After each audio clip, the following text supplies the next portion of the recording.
everybody, this is Christine with Cocoa Daisy, and today I'm going to share with you a couple of layouts that I did using the October Autumn Thicket Modern Memory Keeping Kit. So that's it's a mouthful. This is our Modern Memory Keeping Kit, and take it up like that. And the Modern Memory Keeping Kit is great because you can use this with any kind of memory keeping. You can do a 12 by 12, you can do pocket, you can do, I use a lot of this when I do memory keeping or memory planning in my Daisy planner. So if you do anything like that, booklets, cards, really kind of any paper crafting or memory keeping is what this kit is geared toward. You can use it with whatever you want. So I did a 12 by 12, and I had this cute little picture of our little Lilu sleeping. And yeah, she has two speeds. She's either going full speed or she's full on monster. So this is lovely. That's why I chose this was a golden moment piece of chipboard. So just a couple things that I wanted to talk about a little bit with this design. I liked the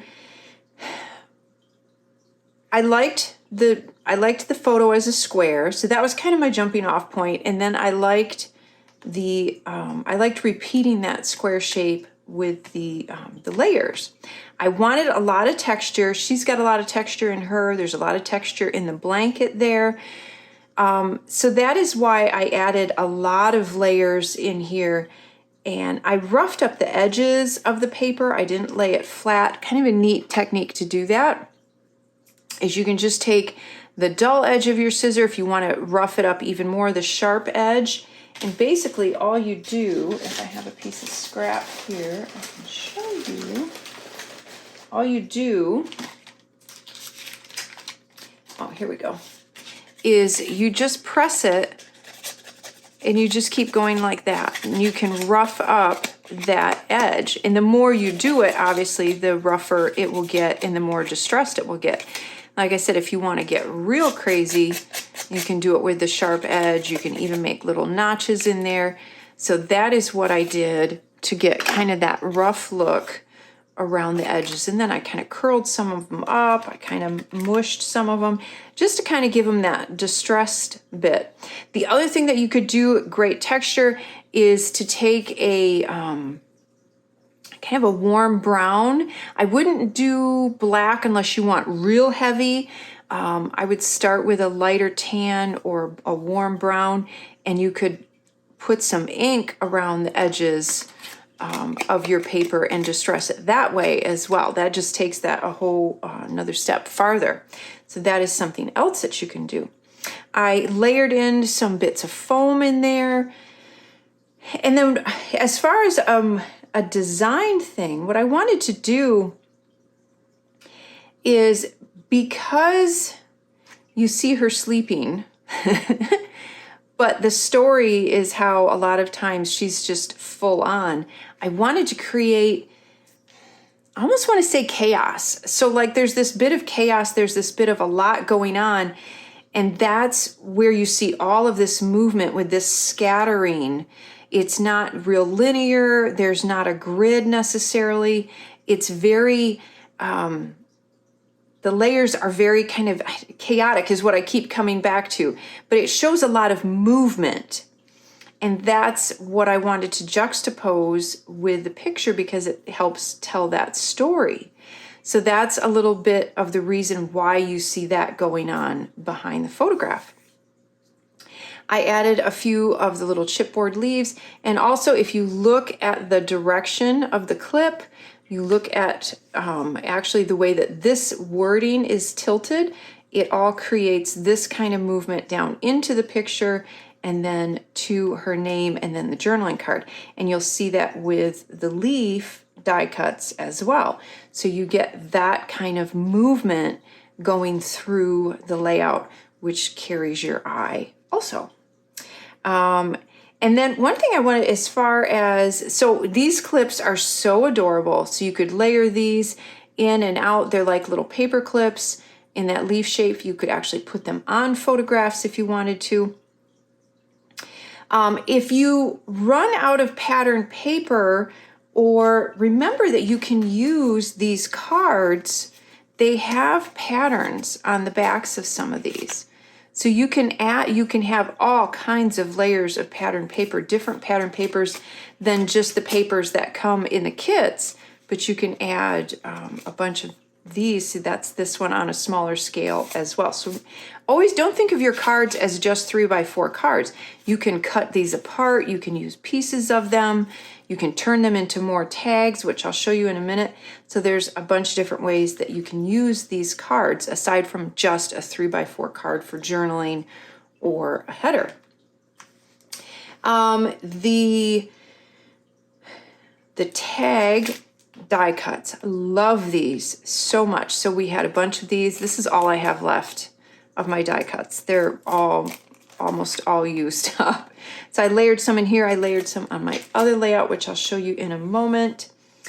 And then the tag. So I wanted to talk about this because this is something that you get in your kit. And I wanted to make sure that it's clear to people what it is.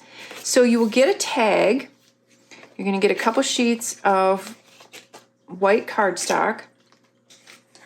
And then you get this sheet, and these are tag top stickers. And so you may not know what these are. You're going to look at these and go, I don't get what that's supposed to be. What am I supposed to use this sticker for? So what this is you can take this. This is meant to be your template, and you can trace it. Because I love tags. I'm not going to apologize. I love them. I think you can utilize them for just about anything. You can use them for layering, for journaling, for titles, for putting a photograph on.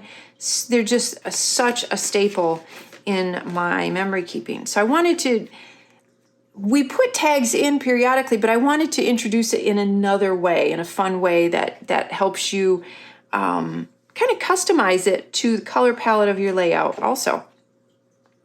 So this is meant to be a template. So you would trace around this on the white cardstock. You could trace around this on any of the patterned papers.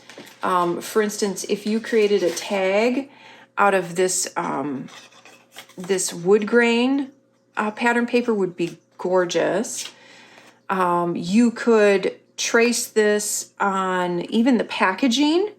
So which I used, so I don't have a large sheet of it. I'll show you. But this argyle pattern would make a really cute tag as well. So you just trace that on there, cut it out, punch your hole, and then you end up basically with a card kind of like this. Okay, so it's super plain unless you did it on pattern paper. And then you get to pick out whatever tag top you want. So I chose this one because it matches my color palette. I liked the style of it. You can see here they're all in different styles. Some have more of a block look. Some have the little banner. Some are circles. Some have the cute little kind of torn edge. So you pick out the one that matches what you're working on. You add that, layer that over top, and voila, you have a custom tag. So super fun, super easy, and it's just kind of a neat little way to stretch things a little bit and be able to create those tags yourself. So that is what I did with that one. Now, one thing I want to mention, so I don't myself personally pocket scrapbook. I will do a few of them sometimes this size just to put in a binder. But for the most part, so I wanted to show you a couple examples of how to use, because I know a lot of you do like to pocket scrapbook or pocket memory keep with this kit. But one thing I wanted to mention, and let me grab. So we have a great sketch class coming up. Jenny and Rachel have put together a wonderful sketch class. And what it does is it shows you how to take a sketch, and which is what I do. I sketch all of my layouts out. It shows you how to take a sketch and adapt it to whatever form of memory keeping you do. So you don't want to necessarily look at this and go, well, that's a 12 by 12 sketch. I can't use that in my traveler's notebook. Yes, you can. I can't use that in my pocket scrapbooking. Yes, you can. And that's what the class will show you how to do. It will show you how to adapt those sketches to, again, whatever medium you're doing, to look at the bones of a sketch and adapt it. And so just for fun, I wanted to do that as an example, and then also tell you about the sketch class because I'm excited about it. I love sketches, and it's going to be a lot of fun. That will be coming out soon, so just make sure you watch for that. So what I did is I took my sketch, I created my 12 by 12 layout. Then I thought, all right, I want to adapt that to a small pocket page. So that is what I did. So it's really almost identical. It's just on a smaller scale. So what I did is I had the backer board or backer card that came behind the puffy alphas, and that's this argyle pattern. And it fit in my two 6x4 or 4x6 squares perfectly. So I just cut off the little top little header that has our Cocoa Daisy logo, and I measured it and cut it apart and slid that into the two pockets. Well, actually, before I slid it in, this totally falling for this was the top of this 3x4 card. So when I talk about using bits and pieces and cutting them apart, I literally mean that. So I cut that off of there, layered it on there, and then slid it into the pocket. And then basically all I did was mimic my 12 by 12 layout just on a smaller scale. So made the photo. This is about 2 1/4, 2 1/2. The squares are the same size. And this is why I don't pocket scrapbook, because I love heavy layers. So it's hard for me to just keep things flat. But so for fun on this side, I actually just layered it right over top of the pocket. I'm like, why not? Why can't? There's no rules. Who says you can't do that, right? And then I used one of the fun little quote cards, some more of the chipboard. I stamped the autumn favorites from the stamp set on there. And then this is the little two-step little tab or label stamp. So I stamped this in a lighter yellow, and then the outline in the darker, and then I stamped the little remember in that section there.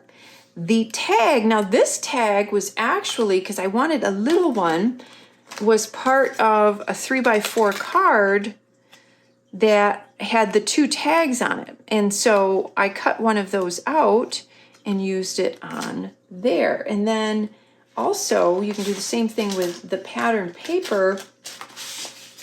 If I didn't use it all, let me see. Oh, I have a sheet.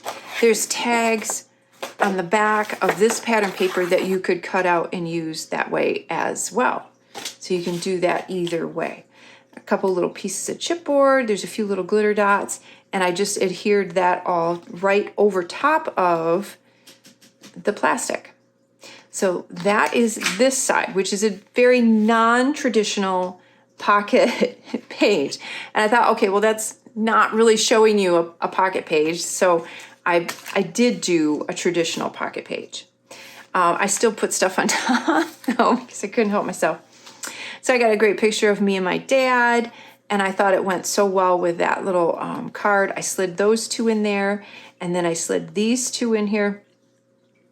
I added my journaling on here, and then I used the What I Am Grateful For stamp, and then the cute little acorn stamp on there as well. So that was another of the 3x4 cards.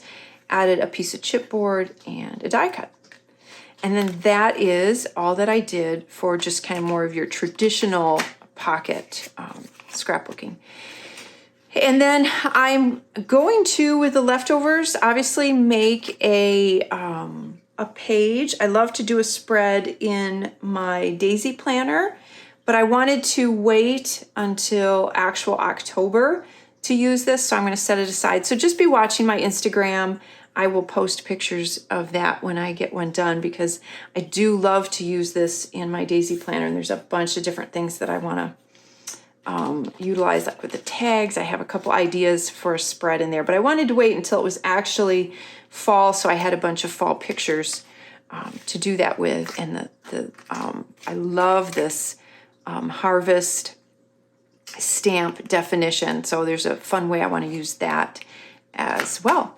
So that is my couple of layouts using the October Autumn Thicket Modern Memory Keeping Kit. Make sure you hit like and subscribe and comment. We love when you do that because it helps promote our ratings. It helps promote Cocoa Daisy, and if you can help promote Cocoa Daisy, that just helps us get the word out and let everyone know about us. So we appreciate it.